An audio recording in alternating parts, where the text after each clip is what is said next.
Ozi, Ozana Yetibera. Now, welcome to Omain Kron Ghana. Mibamunina Akwaba the ba Omain Kron Ghana Jumedie so. Medidi Obonku Menkumana na nochi Bediako-Poku, the ordained crown prince of Ghana. Now, you better Ghana home come. But before we start, start here with Palestine. The air cost over Palestine. We say Palestine. Metina no na me see hey. Just say Nkrofo can niama wa Ghana. But enyama bebre Monday no mentumi amba live Pan-African system no. Na was say me nua no me wo Rwanda ni Uganda din komo ni niama intimate me amba live. Ahomachini ni na me ye Pan-Africanism ejuma. Inti Monday no mentumi amba live inti mo a mo twa me a mo hu me no. Mo fan cheme odomu na ye fantina e wo Ghana. Now let us talk about the people of Palestine and then we move on to something else.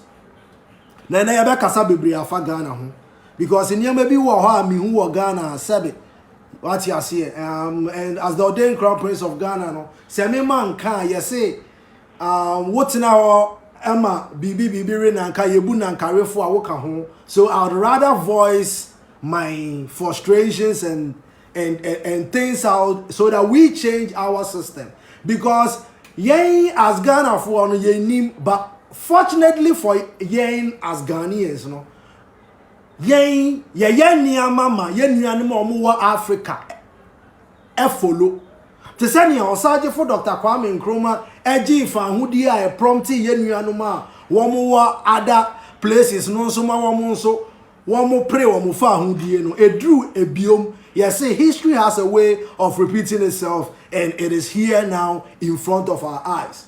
Now, the Pan-African system now, can one sem now. Obonku mekuma na nochi Bediako-Poku. Make them say I'll spend my lifetime developing the system. Now we have around 3,023 patterns in the Pan-African system. In Yama Yaye, Besha say, Ghana ni Africa nino. Yawo wa ha we yesikeni da enya purpose na determine wo wealth enya purpose no na determine your wealth broni the system no braye se na ebe enslave wa adwene Ghana ni wealth no the number of people in Ghana mpo after inyama ato yen say yen now 33 million meboa around 30 million in population, right? UK 67 million. Into UK 67 million na UK poche amanfrafo ete ho answer na akodu 67 na. Now so where you on mine kron Ghana, where you osaje for Dr. Kwame Nkrumah crew. Into you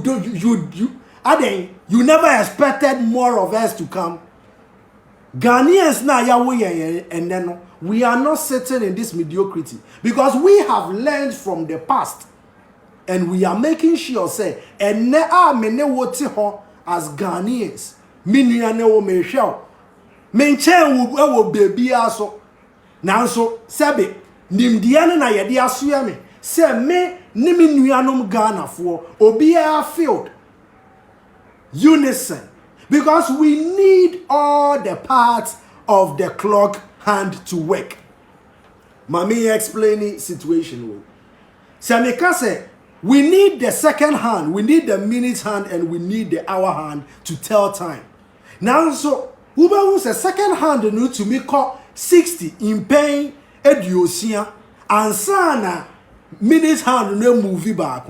Minute hand no so ever call ediosia and sana hour hand no a movie. Now, so we need all these to make the clock work. Inti Omain Kron Ghana na wo ho na enna ya ye ni say no. It is you and I, our actions and inactions.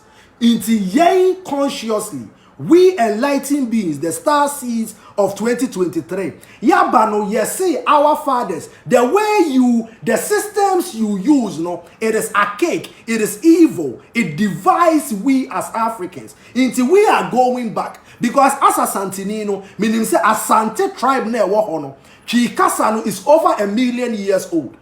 Now so Kasano say who name the word in that Kasaninti, you would rather teach your children English, and I am a prime example of that.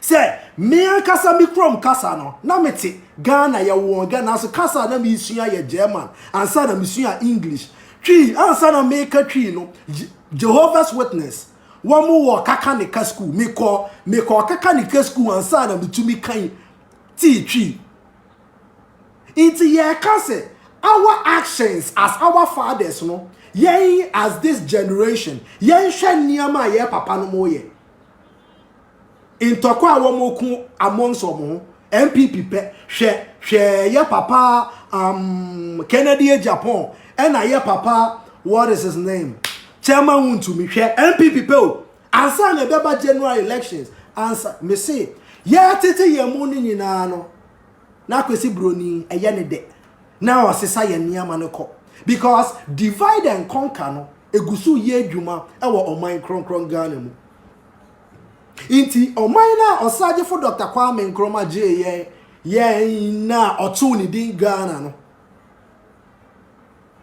Do you think this was his vision for this country? And ne ye de yanu kasa tia Ghana yan kasa na ye de yanu kasa tia ye man.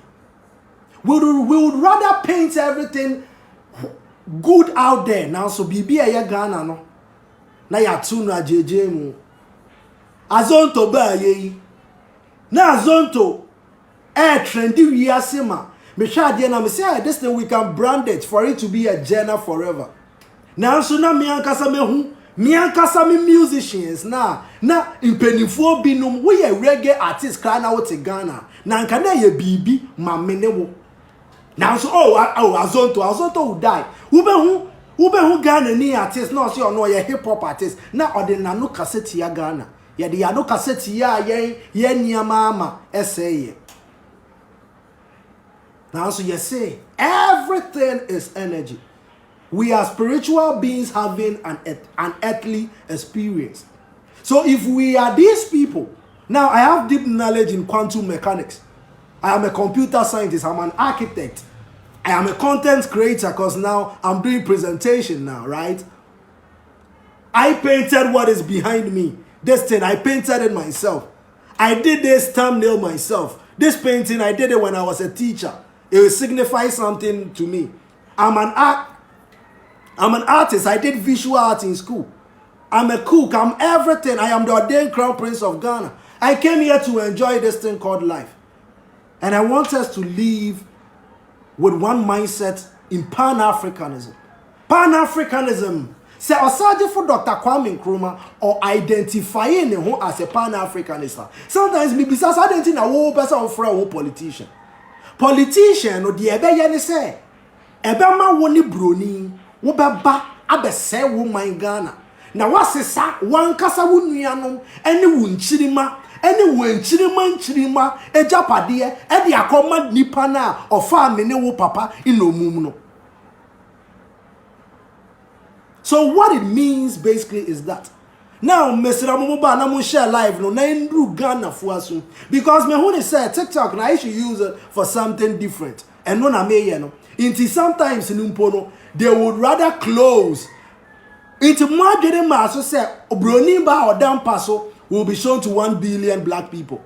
Now so message say ya obonku menkuma na nochi Bediako-Poku me ka kire me nua Ghana no Ghana fo say imredru say ye ka ye humbom NDC MPP Christoni Pentecostni Lalani Pulani Sukani Kunani ninina enkosiaga because at the end of the day no sanya mani na broni na share that share ye ntem se ne be ya ebetete ye ntem na ono sesa ye gold no na osesa ye crude oil no na the system to say capitalism aba na wa kire wo won kra no school into wa wo ba no onim profit and loss onim capitalism into broni betwitwa papers na ono de abre no say wo crude oil no bibi wo krom your friend crude oil bra meba betu mema 10%. Because 10% ne $100 million no who be that. Sabi ono so betumi de ahwe ne nkrofo nti obedi se sika no ne refi say sa $10 million no so no osuro obesa de akoto broni krom nti sika no de ma wo no wanfa ma wo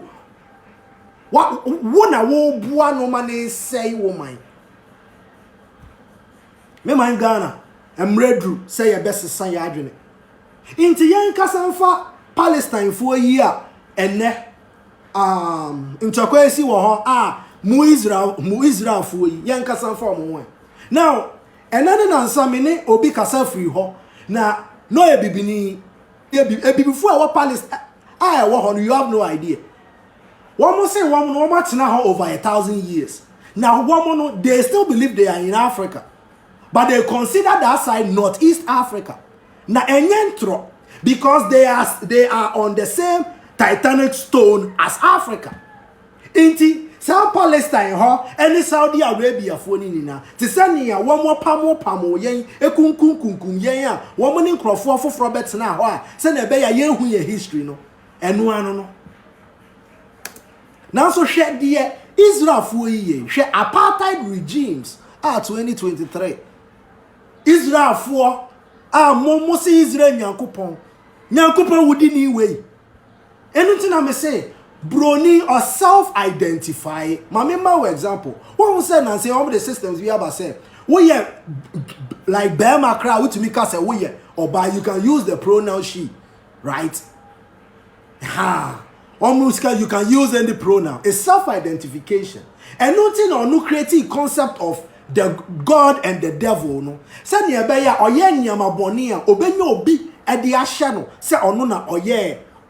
And like onona osisa na adwen emani ye bone no that is who they are.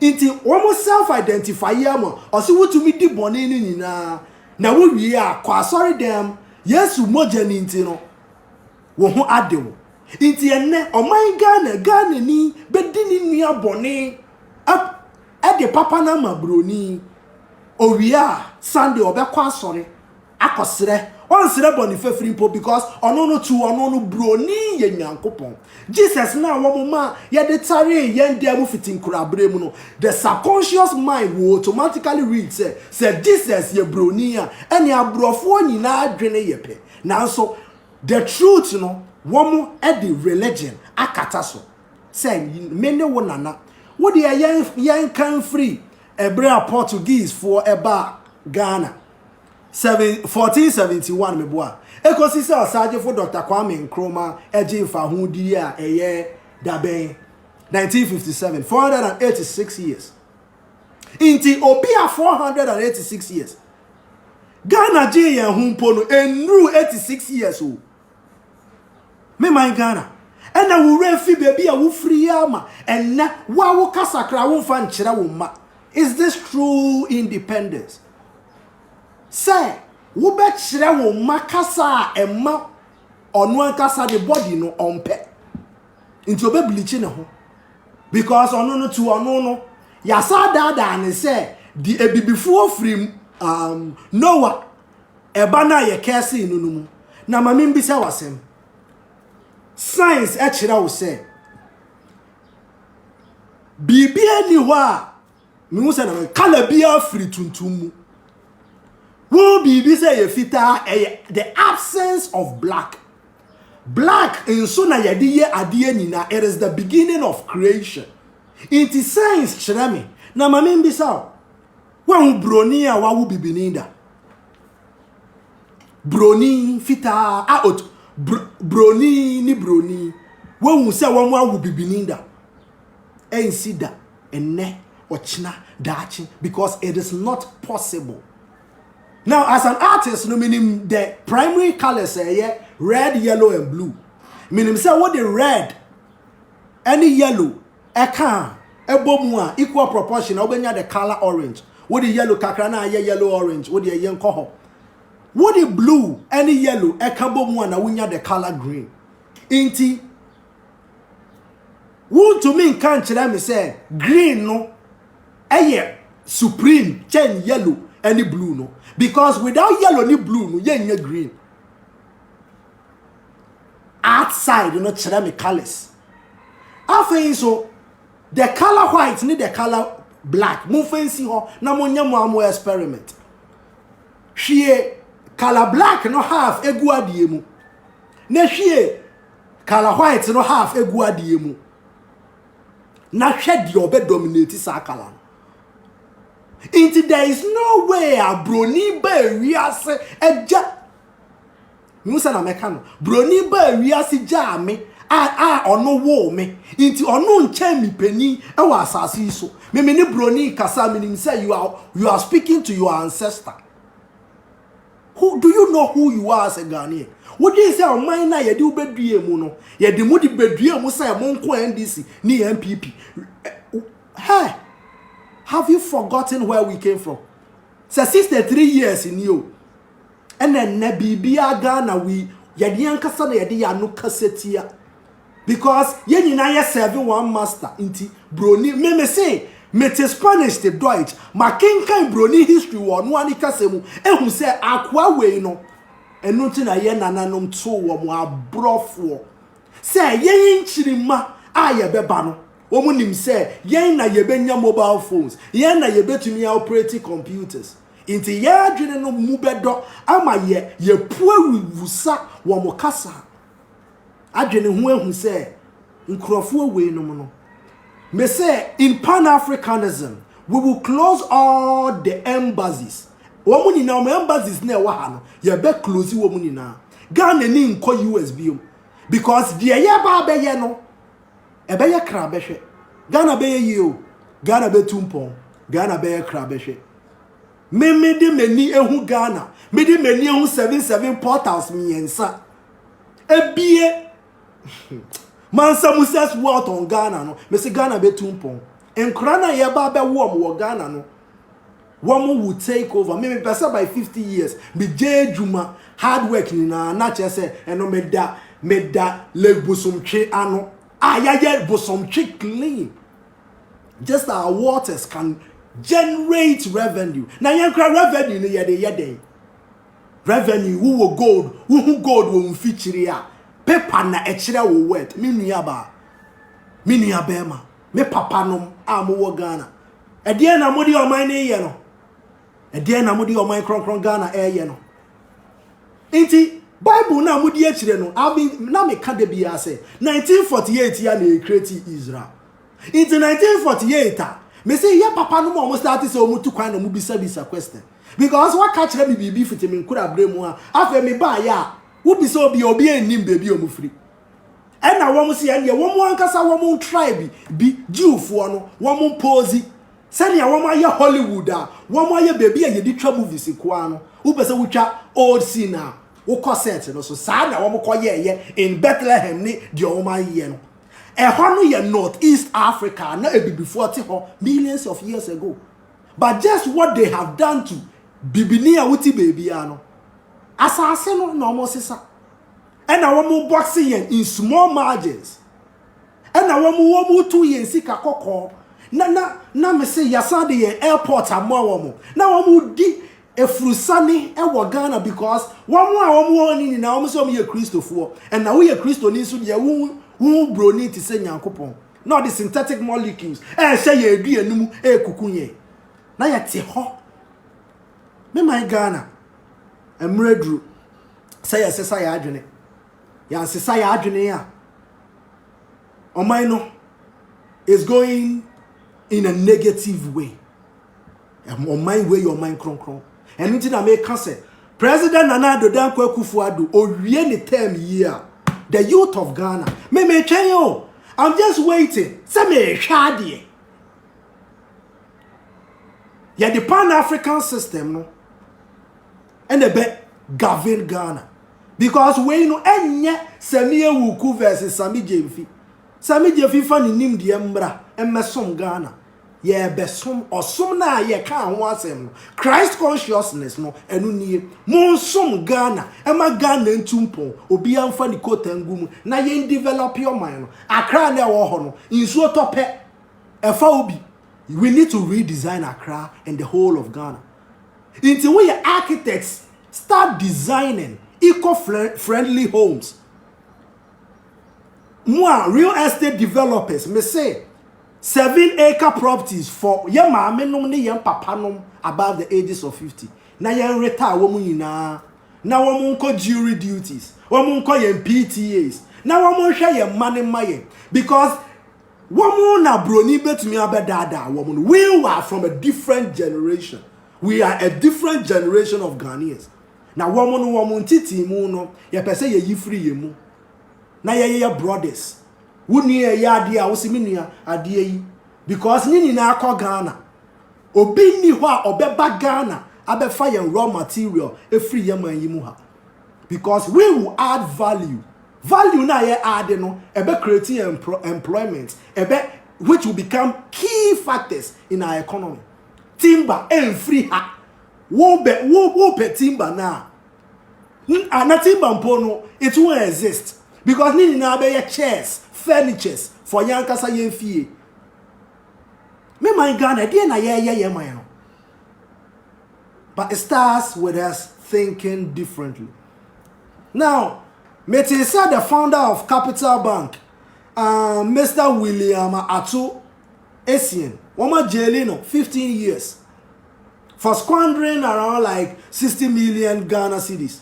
Now, so you see Otia 37 million and now 23 meboa. You see na the assets being pono. Woma tonton ya wanka wombe to me the yi e kanoso. And Woma Jelino 15 years. And I made Dr. Addison, Bank of Ghana, governor. Na Capital Bank in Pono, 60 million. 60 million times send about 60 billion now on Ulusu. But if Addison is still there, running Bank of Ghana, me say in Pan-Africanism, we ain't happening. It will never happen. Because people will be held responsible for their actions. As a matter of fact, Ghana han ye cleaner. Obi eni wo be cleaner. Se sabi wunye nipa. Wonam na ye de dustbin se sisi ho a. Men fa de no nto fom. Ye de camera bebo ho. Na work camera ne be che wo no. Yen kire ye hu nyansa. We should be responsible for our own things. Waste and your waste. Human waste be and your waste. When I wouldn't be there. Recycling and upcycling. Eco-friendly. Aye or na yet to know. Nyankupon nim die mu no de hye asase ase. Wo den se nyankupon pese e basoro. E ma me ne wo ye ho bi gu ye mu. Na ye wi ya kotena sorry dem mo. Na ye se ensu kire nyankupon na. No onye ye den. Wama ye melanin. You have neuromelanin. Mobile ye no. Mon pese oman yi nkoso. Inti wo mon twe mo nko. Within 30 days, muni na mo beko. Ademu nim say ye was say to me no wo. Now so ye de odo e na e kasa e kire ye nuanom Ghana fo. Say mo ye whitewashed. Munyi capitalism adwene no enfri mo adwene mu. Enne teacher ni bi e kire ade wo private school bi a. Onu no pay. Onu inkrabe se 30 egu onu ni classroom mu. Ogu classroom mu. Hey, sometimes 36 and 40. I've been a teacher before me name in private schools. Now so onu ni pay no inkram yenu school fees kra onje inkram yenu school fees sika. Now so de bia obekere san kola yi ade capitalistic mind. Into yes, even schooling system no won't be handled by your friend saying private sector. Nini na beye career oriented education. Say ye mano ye be hwe akra ni gift. A odi ba wi ase na ya guide no akere no eho ade. Akra bi wo ho wo kire ne masa onhu da. Na so we bia fa organ si nanim ho na obo se sa akra no ye wo ne say Daddy Lumba on be replaced, you know. We need a replacement for the legend, man. We need a replacement for the Kojuenchis, High Life. Kwame Eugene High Life. Now so obi a movie from the source, you know. Me my Ghana. Let us start embracing our own and cherishing it. Because Marcus Garvey can say, you see a race that doesn't respect itself will automatically forfeit the respect of other races. Na eno na yehu ewo ebibrem no na obankuma na no chi Bediako-Poku enye Ghana po ye ko ama oman Africa na me pese Ghana enitie no senia osaje fo Dr. Kwame Nkrumah ye no me ne wo yen time ye enitie no entre biom na yensi bibi ma konfa no che wa ha. He He deserves a monument in a pyramid form. Hey, now what to me kwakaba? Obonkumenkuma wa hawunko. Wow, we've been conditioned and make us say, as the ordained crown prince of Ghana, wouldn't him say, Obi Bashemenim, just because said, Ohumi Trimino, inti, hey, wait here, Ohu be Trimi and Dipani are bad. But how can you connect with your ancestors without your antenna? Now, so spiritually, Akrano Nim, inti Ohumi na yesi. One more major with 3 winning in Sabi, one more DM Quasia Brana, one more ball. Into me Kenyans Assemno, Okotia Paul. Now let us dissect who Paul is. Paul, ye obia okum kum tie. Paul, our yembre you want on the King Leopold mo and a bosh here, on the Adolf Hitler, mono a bosh here. Now so me chira say brony self-identify inti. Onu jidi se to me ya boni ni na emfa ne ho. Oria Otumika se waji Yesu se ne kra ne na je nkwa na de ni na ache no. Sa ni Christianity mo nwene. Inti enuma ye boni no wie na yesi yakosere boni fefiri. Now so ma menchira wo ye nananom som African spirituality. Because we share DNA with plants.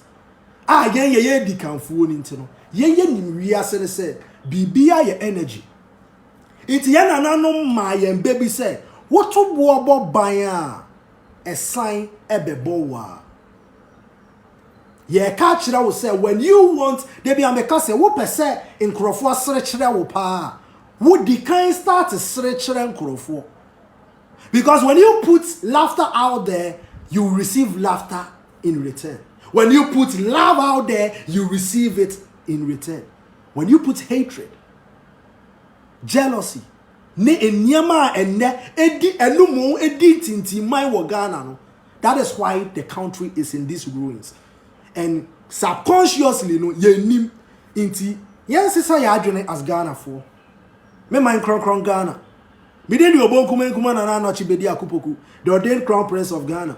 And me say TikTok, that na me dwene ho, the ama me start say me ya TikTok le say. Me dwene ho say inti niyama Pan-African system ya mitu kwa ya mi ya niyama Pan-African system. You search for Dr. Kwame Nkrumah or Ghana nka TikTok or the bed. And I say Debbie. In Krofo yi wo mo ho no. What do you let me share my side, my music side. Me penyompa, me pasa, minimbo. Oh, minimama bebre. Say me ye content ana me boa. Say minim kasa ana me boa. Me ye scientist. Quantum mechanics. So many science and media say me isuani na for the benefit of Ghana. Say na be ya minim dia ye de crude oil ne be ye. Crude oil ni mpo ni ye be jai say ye tu. We have the sun, we will harness the power of the sun a lot. It's greener, it's cleaner, and it will serve the same purposes without putting toxic things in our atmosphere. Me say 180, 120 na no moody no. Ye ba be dibium. Because brony medicine no, we need more labs in Ghana than churches, for crying out loud. Ubefa baby na sorry wo ho. Now so lab you see they kwa bruchire. Me mind Ghana. Let us wake up. It's about time, man. It's about time. We should look ourselves in the face as brothers for the first time, as sisters. Now on Friday, I'll speak about the Ghanaian marriage, the Ghanaian family, what it has become. We'll speak a lot about the family system in Pan-Africanism. The systems are policies say what Pan-Africanism more. A better say yen our betumpon. Because what him say, most of the things they go our reality, school fees, water bill, light bill, lorry fare. But what if you to me ye sanyama when you na free yen system and a Ghana taking care of when you na? What do you know? Our real best in Ghana. If you don't have to pay, and it's taken care of because you are Ghanaian and you are a billionaire born automatically. No? Now we are billionaire, we need to give you a billionaire lifestyle. We are the kings and queens of Alkebu-lan, for crying out loud. On my crown Ghana. Baby, I had the Ghana air corner. We are sending it to grace, power, and abundance for everybody here.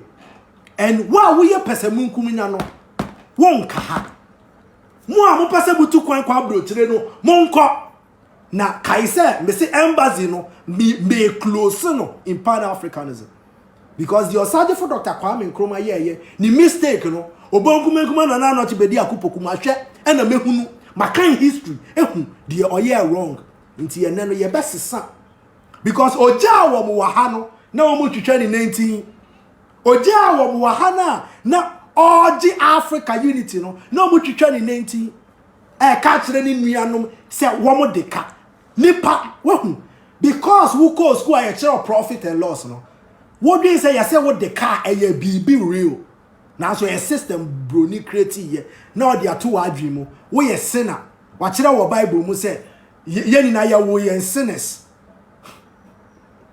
ya wo ye sinners the same Bible chira say eja we no oba enkare me my Ghana let us sit and let us have critical thinking there be me who somebody like Mr. Abraham Moshe Evelyn Wilson mo me who am videos now and me that because it makes my work easy. I can concentrate on building the softwares and the AIs what you are saying now so me who am me say way more we I will reward everybody who is fighting for the liberation of the black mind because women, they've gained their consciousness to know who they are. If you don't know who you are, you can't even grow your hair. But then when you know who you are, you know you need to grow your hair so that it becomes an extension, an antenna. But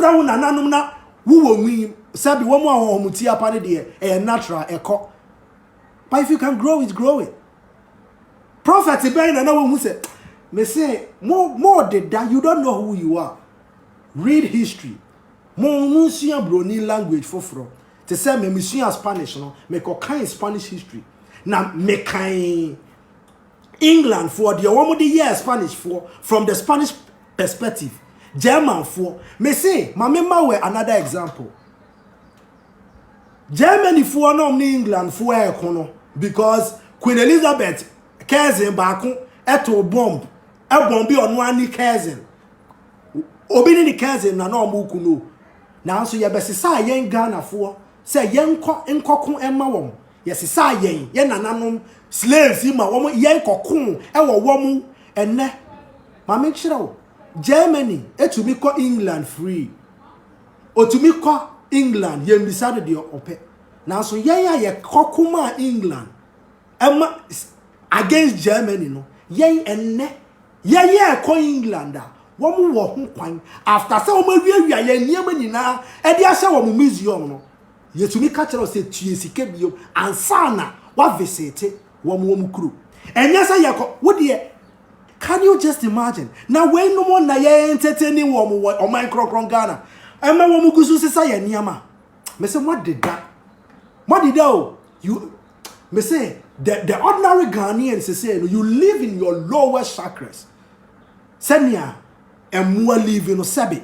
inti muhu nipa ko amoye that is ultimate enlightenment the Christ consciousness na ye kire wo ancient covenant na Yeshua Hamashia kosua ye nipa na ye friend Jesus Christ no eti se obonkumenkuma na na Bediako-Poku ma beti na wi ase na de mi ye na ya Ghana kama oman Africa afani ntuma pefura na mi wu ko ya de mi ko Asia baby ya se ya friend me Emmanuel Clark etumi ye years a nipa na Nazareth ni na obeye niama no oye bibini ye friend Jesus Christ ye friend Yeshua Hamashia ni din no iti hwan na mo som no afa wu ba se sa Jesus Christ no ye wa aramati ade na ye ka kire mo se mo di we niama ehu hiechi mo agya mo ankasa bo DNA eye mo ancestors. Connect to them and you know who you are. What's me obonkumenkuma na anochi? Wuntie masem na wo betie Paul, wudi ni o si obeye ni papa. Wokum ni pada.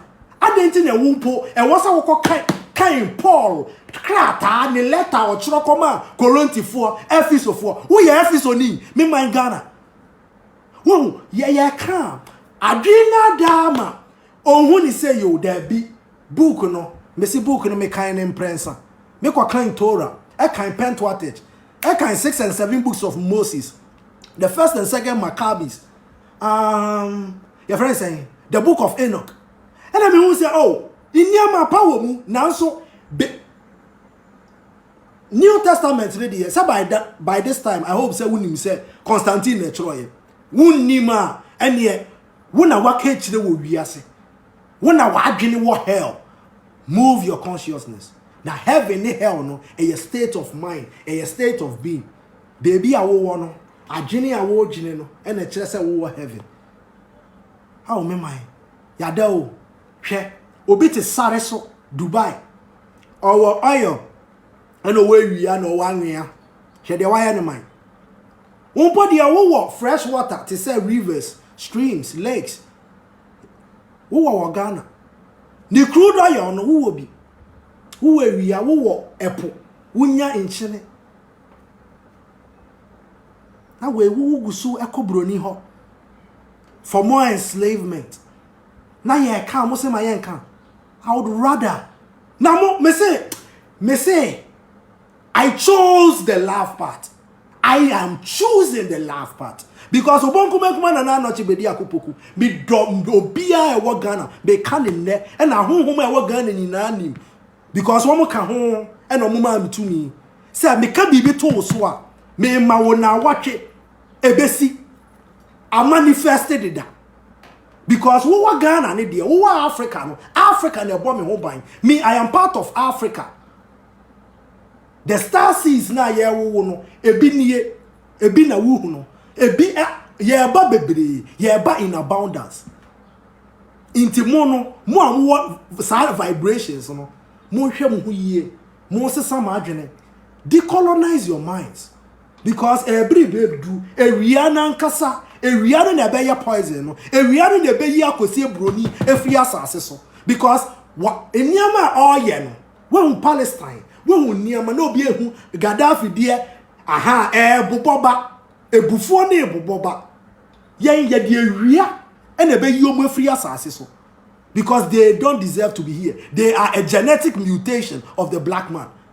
Iti me am nim science, deep science say me the color amawo in fato ho and amaye niama bebri say me hu obi na waka say wo ko bibi na hu broni asan wachi na oni ni nyame me say jimfuo Jimmy. Wunnim nyansa. Wunnim bibia because adwene no wodi ani na wo book mu. Nature was a chira wo say esumba asan na han aba. Bibia ashas ye free tuntum. Enye tuma enye yie is the beginning of creation. Hunu nyansa say abrofo mienu entumi wu bibininda. Ebi si da ebi insida. Now so ya na ya wo abrofo. Womu ye genetic mutation. Melanin womu nibi. Neuromelanin womu nibi. Na wo kobroni ho. Na bibini bibini atna se ama broni aye system amano. Ama 2023 ogusu implementi wo ni Ghana. Ama se no we ya doctor mpo wo Ghana. Obi a oye cleaner ewa abrochire be di sika chen wunti wo benye sika chen wunti no you would rather go and be or pese de bia wo ba be ni kruntu djuma no ma no nti ne system a oni hey me my Ghana peni ni Ghana biomo na peni wo Ghana anka omanyi afa ne ntuma mpa fra enne now so we are bringing our culture, our traditions ne say be boring. Me bo me nyu ozana me bo ozana betu bela bela na me nianum Ghana for this is the time. So be a Pan-Africanist and nothing else because Pan-Africanism is you are you wunnim but what hono you may be from a blood lineage over 2 million years. Wunnim, do you know who you are as a Ghanaian? I know the star seeds are there. Some people haven't gained their consciousness. And no one more gift, you know. You are a God watching me. Before there was anything called God anywhere, people used to worship us as deities.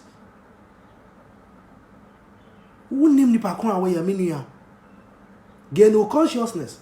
Na bra na yensi na yen building a better Ghana. Subway systems. Inti mua mudi sika egu fie no purpose no mudi amesra mo fambra. Ye de tunnel boring machines. Ye to combined harvesters. Inyama ye di besi Ghana. Why?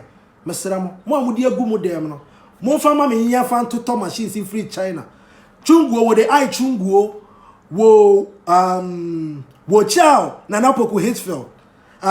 Chunguo Chimbanchu. I want you to build me tunnel boring machines. China. Na yensi me say dia ya baba your mind kron Ghana no. It will be wealthy of the kings and queens of Alkebu-lan. Now who ni mama you free mu what do wanu kasetia? Do you know the energies, holy energies that live here? What do wanu kasakeke? Now you know puppets now. One more your interest now. They'll be say the demonic way in the go. Oh yeah, no called United States. No, me be say the United States spends over $1 trillion every year creating wars around the world. And it's a known fact. It's in their budget. Until what to be free Ghana. Baby, I hear oppressive mono. Now the one what cassette ya woman. You see, brother, be patch all there. Now wait to. Instead of just saying I'm sorry to your motherland. You see how arrogant you have become. You see, me say I was part of the Parents Chapel and I worship there. This is who we have become. Say ya di no be cassette ya Ghana di entem. Now so you be praise before fraud here. Eh ya ni de. Eno na ye Ghana di enye. What the man no and ama Ghana you say. Words are energies. Throat chakra. Know your mudra. Cleanse your way. What the Osabeshemu say? Unsa say now why unsa say? When you are meditating, who do throat chakra now? Face her. Wa wo hwe me e bia wo your confirm no chi na cancel e bi e bia wonim 2 minutes mu e ka wo body no building blocks of wo no 2 minutes shemu. If you know who you are no, then you can tap into a pure power. But catch them say energy no dia wo de be na be determine say your papa ne born. Eja is a good servant but a bad master me boa. Eja wo yedi nu aduane no na etumi hye obi fie. Insu a wanya bi a wo benom no eno na etumi fa nkrofo wa akra SSN ade no. Bibia etumi ye papa e ma ne ye bone bibia wo two sides. Everything as above so below.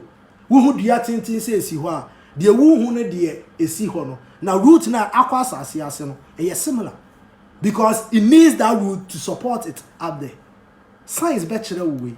Me my Ghana ma yira dodo. Yes, the Pan-African system is right here. And Sen America no. Ye na ye ni so ade hunu ene ye da ye so ne say ye be ye bibia ma ye maame ne ye papa no. Ana boa. But what if we do that consciously? Say ye maame ne ye papa no above the ages of 50. A 7-acre property. 7-bedroom house. Son a woman, pool woman, your friend say Bibia ebe ma grandma fie no obi a pese okoko every weekend no eno na mpese me ye ma menuanom Ghana for ye nyina mo amadi above the ages of 50 mo da munda no bonku meguma na no chi Bediako-Poku aba ye be sesa niama ye be ye niama for our benefit. Ye see ya Santo Hospital be see the pyramid 700 acres this way 700 acres this way 700 acres this way na ya the pyramid e be gina ha afebo na yemfa mama ene ma awo se na be ya akure bia enwu because ne maame endru hospital ntem. Me, I love my Ghanaian women. We have allowed sankrofo no ama womu egu ye ma enimase. We did this to ourselves as black men, and consciously we need to change. Say ye be jai say ye from bitches no, because wunya oba pa oni wo ko baby a wunim say wo bedru ho. Me my Ghana on Friday, catch me on Sunset Friday. Ebia me try say me kwa ye wo epoa no me ne Reverend came out for Bekonaya. Yeah, discussing the African family. It's been a pleasure having you. I love you guys so much. Chichicha, love and abundance. Here for door and Ghana. and one here 30 million. When you mean in under 10 years. Yenya Pan-African system no. Na Africa embassy bio in free of mind Ghana. It's here. Pan-African system no. It has always been in existence. Muna munim. Brofo ne ba ye no Eurocentric idea no ene bibia wo hu no wo pese wo beku ye ni nti no wo friend the barter trade system wo ntia se de ntia e wo se nkrofo bebre tina se ya e coming new bia because woman they would rather implement system like capitalism because they had less, so they had to fight amongst themselves. We don't have to do that. We find gold in our backyards. My brother said, fire the lowest vibration. Fire the lowest vibration. Fire. I'll read all. Fire the lowest vibration. I need to fire them. I need to wake up their inner spirit for them to know who they are. And if they know who they are, they will join me on my quest. At age 3, I had a vision and saw Africa abundant and united. And I'm in my early 30s and it's happening. Because Africa's unity is upon us. A day at a time, we are changing the narrative. We are knowing who we are. And we know we come from a bloodline over a million, over a trillion. So far as there has been earth, there has been a black man. Don't let them lie to you. Know who you are. And come, let's build a better Ghana, a better Africa for our children and our children's children. It's been a pleasure having you, man. It's been a pleasure having you. VAR. One more Pele. Now saying, I say, VRA. Volta River Authority. My grandfather used to work there. He worked there until he went to pension. John Mwete Alote. That is his name. Share. Be anywhere else to Ghana. Your best is so. Your best is say BBR. We need to be responsible for everything. Your best is son, your best is son. Don't worry. Our lifetime. And a Ghana, be your mind cron. And a Ghana, be your crab. We should learn from their mistakes, our father's mistakes, and change our attitude towards each other. Because you say prior no, we back one and ebu. Ukabumwa embu. Bidin di obon kuma na na no chi Bediako-Poku mi jamoni odo. Bi jamoni peace e kan say. Oh, mi ne bibia obrofo mu na so me katwa mi ntumi nka. Eno na me mpese me nananom ebeye. Me pese me nananom titwi because ya mfa brofo an kire ne nkora brim. Ye kire ne twi instead of brofo e wo Ghana. When you lose touch of who you are, you can't prosper. Won kan wa wo kasa na wo pese wo koso. Won nim nipa ko a wo ye. China won so call before for kasa. Broni kan kasa, German for call kasa.